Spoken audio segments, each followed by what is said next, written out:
فأنا ناصح لإخواني بالصدع بالحق تبيض وجوههم. السكوت في مسألة الحزبية يضرها، فاصدع بما تؤمر وأعرض عن المشركين. سلامي على دماج ورجالها والشيخ يحيى ودار العلم يا سعد بانيها. لا شريك له وأشهد أن محمدا عبده ورسوله. اللهم صل على محمد عبدك ورسولك وعلى آله وأصحابه أجمعين. أما بعد.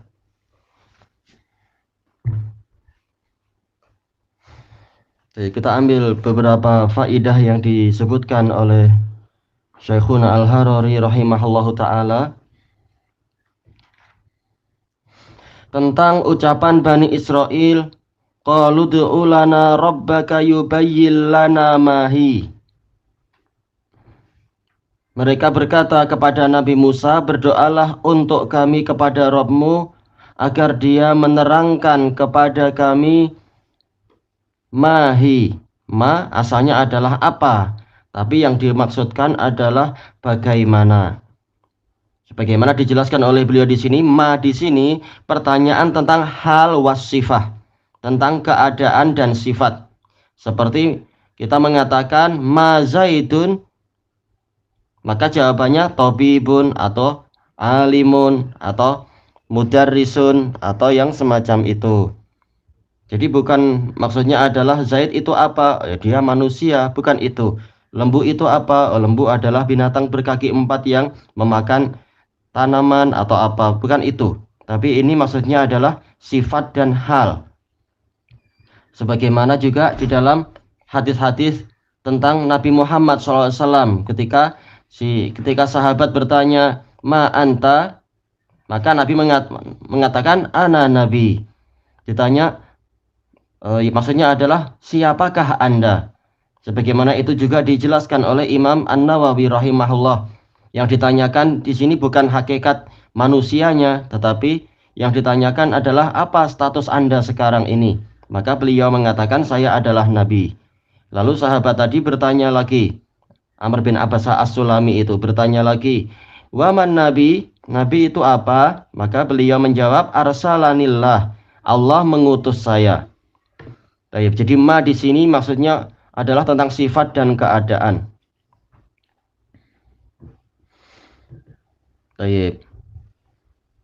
Hal ini, pertanyaan ini munculnya setelah mereka tahu bahwasanya penyembelihan lembu tadi memang betul-betul perintah yang pasti dari Allah Ta'ala dan perintah yang serius.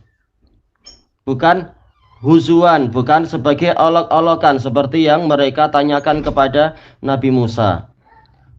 Makanya mereka pun mulai bertanya bagaimana sifatnya dan seterusnya. Lalu setelah disebutkan sifat-sifat yang semakin berat, maka mereka terakhir mengatakan innal baqara tasyabaha alaina wa inna insyaallahu lamuhtadun. Sesungguhnya lembu tadi itu tersamarkan atau samar-samar bagi kami. Dan sesungguhnya kami insya Allah benar-benar mendapatkan petunjuk. Jumhur ulama membaca seperti yang biasa kita baca di sini, yaitu tasyabaha, fi'il madhi, kata beliau. Tayyib. Ini yang betul, yaitu apa? Fi'il madhi, wazan tafa'ala. Tayyib. Dan fi'il ini disandarkan kepada dhamir al-baqar, dengan sudut pandang bahwasanya Baqar itu mudzakkar, kalau Baqarah muannats. Walaupun apa sebenarnya awal dari kisah ini tentunya yang dohirnya adalah dia muannats. Karena apa? Nabi Musa mengatakan innallaha ya'murukum an tadbahu baqarah, pakai tak marbutah. Baik, maka apa? Dia adalah muannats. Makanya dalam qiraah yang lain, qiraah dari sebagian qurra, polanya adalah kembali kepada muannats. Baik, sebagian membaca tasyabaha, yang lain membaca tasyabahu, yaitu ada fi'il mudhari yang ada tak mudharah yang tersembunyi, tatasyabahu. Baik. Tapi qiraah jumhur adalah tasyabaha dengan pola mudzakkar. Kemudian mereka mengatakan, dan sesungguhnya kami insya Allah benar-benar mendapatkan petunjuk. Di sini ada isyarat bahwasanya mereka menyesali. Menyesali kenapa mereka tidak sejak awal menjalankan dan mematuhi perintah tersebut. Makanya mereka sekarang tidak seperti yang tadi. Mereka sekarang menggunakan istilah insya Allah, yaitu mereka menggantungkan hidayah mereka kepada kehendak Allah. Ini adalah mimbabil inabah walinqiyad, yaitu bertaubat kepada Allah dan patuh kepada perintahnya. Makanya berbeza dengan awal-awal pembicaraan dan pertengahan pembicaraan. Mereka sama sekali tidak bilang insya Allah. Sekarang baru mereka mengatakan insya Allah sebagai bentuk penyesalan, sebagai bentuk taubat dan kepatuhan. Baik. Kata beliau, ini semua menunjukkan bahwasanya mereka menyesal. Kenapa mereka tidak memenuhi perintah sejak awalnya, sehingga diberi sifat-sifat yang susah, sifat-sifat lembu yang menyusahkan tadi. Taib. Apakah di dalam pola kalimat ini ada syarat? Ya, ada syarat in di situ. Insya Allah, in harfu syartin wa jazm di dalam ilmu nahwu. Lalu untuk apa mereka mendatangkan syarat di sini insya Allah? Padahal jelas hidayah itu datang. Sejak awal Allah memberikan petunjuk, memberikan penjelasan begini dan seterusnya. Bahwasanya untuk mengetahui siapa dan untuk menyingkapkan siapa pembunuh dalam case tersebut, maka Allah memberikan petunjuk, sembelihlah lembu. Jadi sejak awal hidayah itu ada. Tapi kenapa mereka sekarang mengatakan insya Allah kami benar-benar mendapatkan petunjuk? Ini adalah mimbabit ta'addub ma'allahi ta'ala, yaitu beradab, menisbatkan hidayah kepada Allah Ta'ala dan menggantungkan hidayah kepada Allah Ta'ala. Tidak serta-merta kami itu akan tahu, dan tidak seketika itu juga kami akan langsung patuh kepada Allah, dalam artian langsung tergerak hatinya. Walaupun apa, kewajiban kita harus segera patuh. Tetapi dalam bab adab kita hendaknya sering-sering menisbatkan dan menyandarkan masalah hidayah kepada Allah Ta'ala. Maka ucapan sebagian orang, di mana ada kebenaran di situ ada saya, maka itu adalah kesombongan, tidak adab kepada Allah. Berapa banyak orang yang lebih pandai dari dia dan lebih hebat dan lebih cerdik dan lebih banyak kesempatan, ternyata dia tidak ada ketika kebenaran ada di situ. Kenapa? Belum mendapatkan taufik. Maka jangan dia memastikan seperti itu. Harusnya mengatakan di mana ada kebenaran, insya Allah saya akan membantu. Insya Allah saya akan ada di situ. Insya Allah saya akan bersamanya. Jangan memastikan. Baik, apalagi sampai berani menyebut identiti dirinya. Di mana ada kebenaran, di situ si fulan ada, yaitu dia sendiri. Ini adalah kesombongan dan tidak mau untuk menisbatkan hidayah kepada Allah Ta'ala, terutama hidayah taufik. Baik. Makanya di sini yang namanya hidayah, kata beliau, sudah ada sejak awal. Tetapi hidayah yang ada itu apa? Hidayatul bayan wal irsyad wad dalalah, yaitu dijelaskan, dibimbing dan ditunjukkan. Adapun yang diinginkan di sini insya Allah la muhtadun adalah apa? Hidayatut taufik, yaitu digerakkan hatinya untuk menjalankan perintah tadi dan dimudahkan jalannya untuk mencapai tujuan tersebut. Inilah yang diinginkan dengan muhtadun di sini. Baik. Dan mereka setelah menyebutkan insya Allah, mereka mendatangkan lamut taukid, la muhtadun. Seandainya insya Allahnya ini semata-mata sekedar kalimat gantungan saja, niscaya tidak perlu menggunakan lamut taukid. Insya Allah muhtadun, seperti ucapan kita sehari-hari, dan itu cukup. Tetapi kenapa sekarang mereka menggunakan lamut taukid? Kata beliau, ini menunjukkan bahwasanya mereka benar-benar menisbatkan pastinya hidayah untuk mereka itu adalah dari Allah. Yaitu apa? Sekarang mereka menggunakan adab yang tinggi. setelah mereka menyesali kesalahan yang lama. Dan ini adalah pelajaran yang bagus untuk kita, bagaimana cara beradab kepada Allah Ta'ala.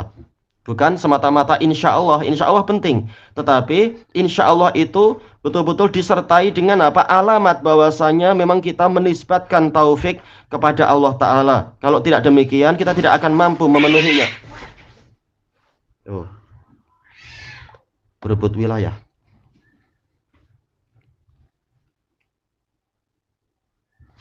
Baik. Setelah itu, maka apa? Nabi Musa menceritakan wahyu Allah Ta'ala bahwasanya sifat yang berikutnya adalah demikian. Lalu apa? Mereka mengatakan qalul ana ji'ta bil haqq. Sekarang Anda telah mendatangkan kebenaran. Walaupun apa? Sejak awal Nabi Musa mendatangkan kebenaran, tapi mereka ketika di awalnya belum mendapatkan taufik. Tayyib. Kemudian kalimat fadara'tum fiha, iddara'tum yaitu ikhtalaftum wa tanaza'tum wa takhasamtum. Kalian berselisih, kalian berbalah, kalian bertikai dan bertengkar. Yaitu saling menuduh siapa yang membunuh itu. Fiha, ha itu kembali kemana? Bukankah dohirnya yang dibunuh di dalam kisah tersebut adalah laki-laki? Tapi kenapa ha di sini? Maksudnya adalah an-nafsul maqtulah, yaitu jiwa yang dibunuh, orang yang dibunuh. Makanya dengan apa? Dengan pola mu'annas.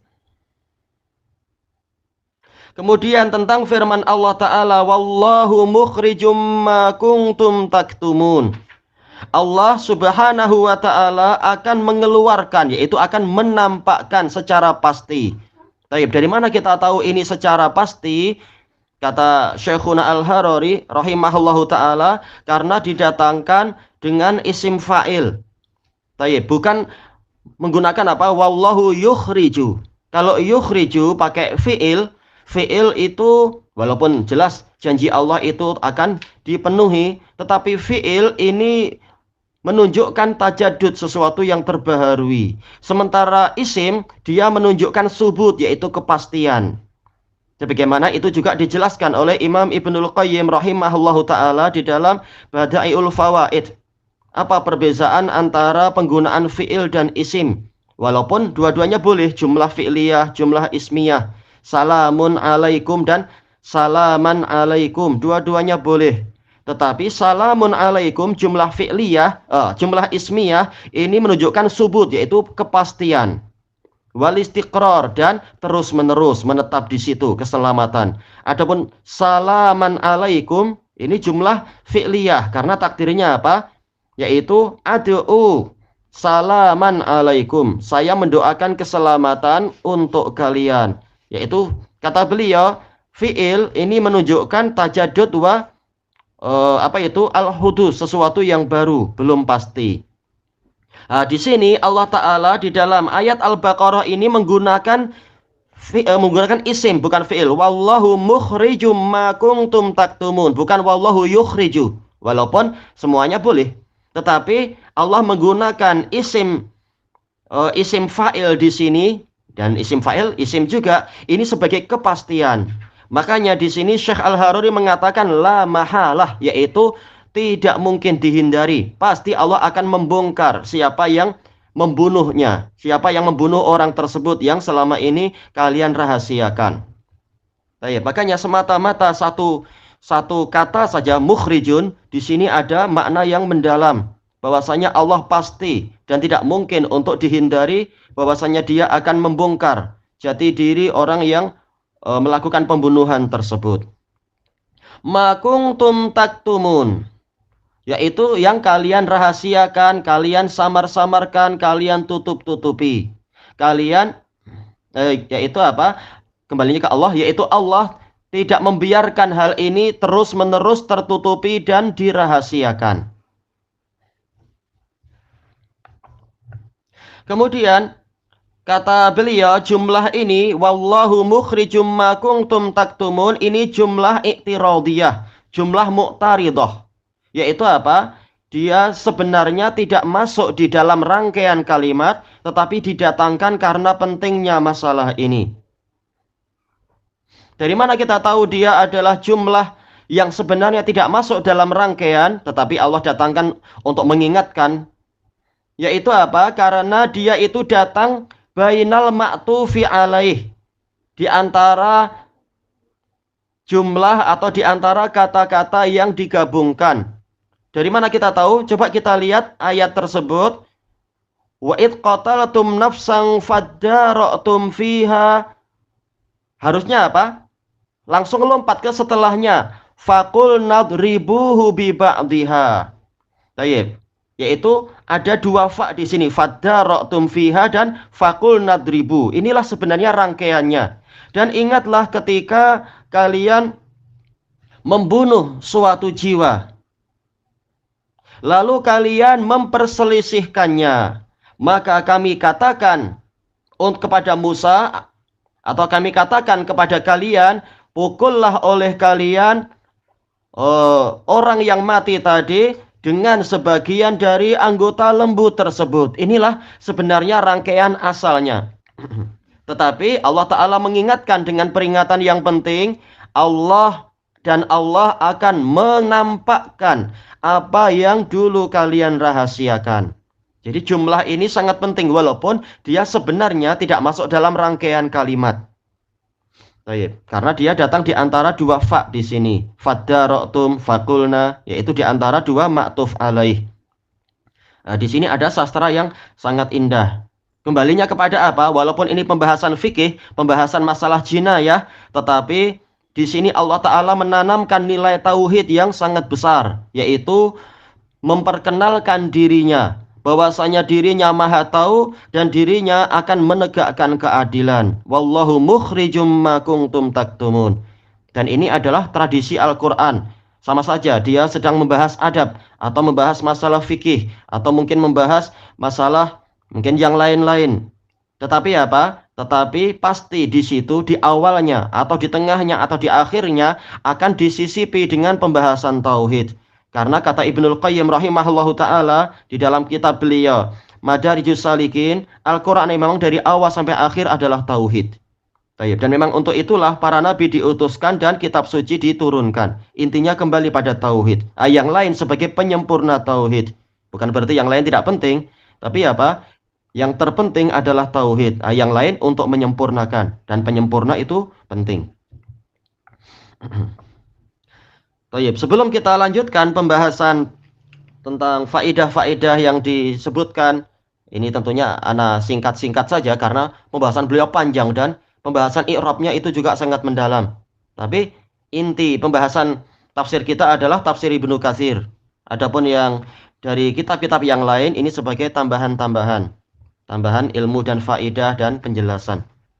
Kita membaca sedikit, kita lanjutkan di dalam tafsir Ibnu Katsir.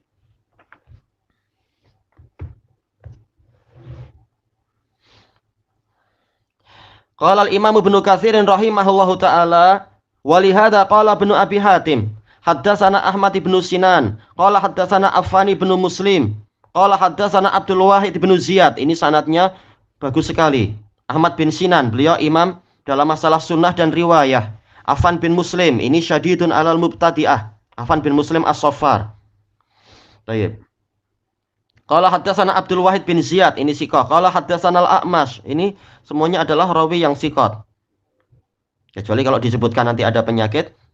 Anil Minhal bin Amr, ini juga siqah.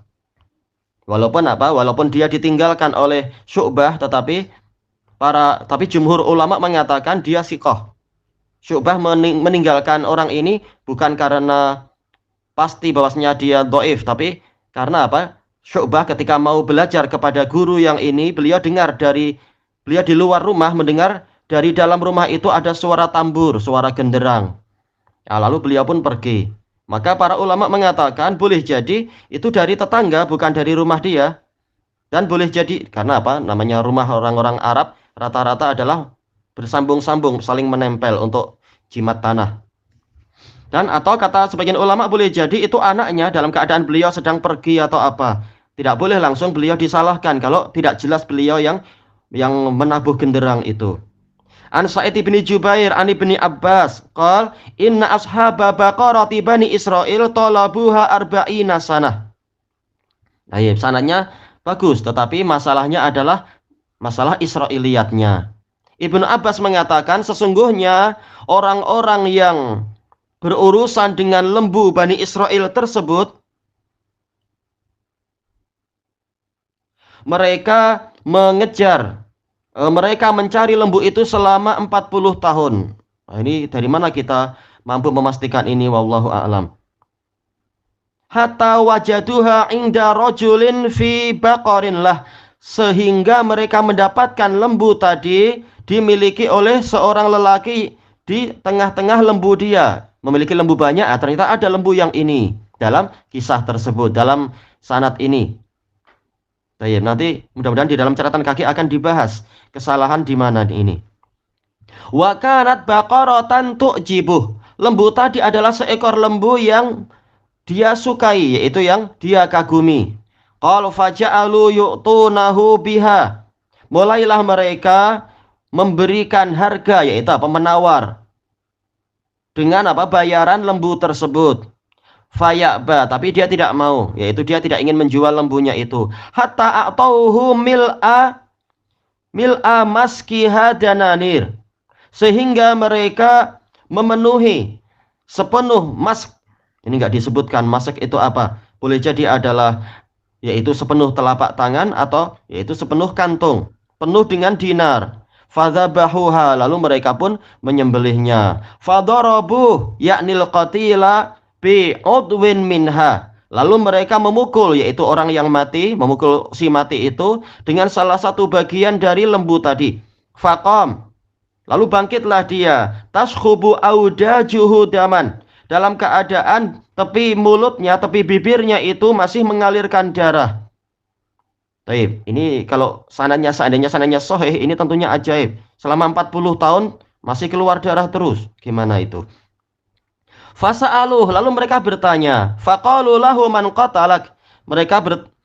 Mereka bilang kepadanya, siapakah yang membunuhmu? Qal qatalani fulan. Dia mengatakan yang membunuh saya adalah si fulan. Kata qala Al-Hasan wa Abdurrahman ibnu Zaid ibni Aslam innahu duriba bi ba'dihha. Bahwasanya orang ini dipukul dengan sebagian anggota lembu tadi, tak jelas bagian mana dan itu tidak penting.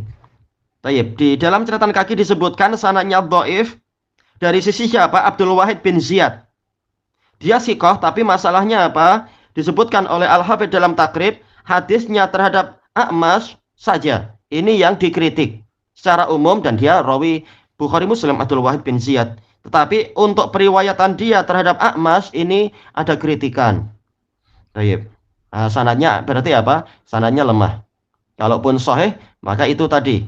Ibnu Abbas dapat dari mana kisah ini? Sementara ini masalah zaman dulu taunya adalah lewat wahyu. Dan Ibnu Abbas terkadang apa? Mengambil dari Israiliyat. Terkadang, bukan selalu. Tayyib ilahuna wallahu a'lam.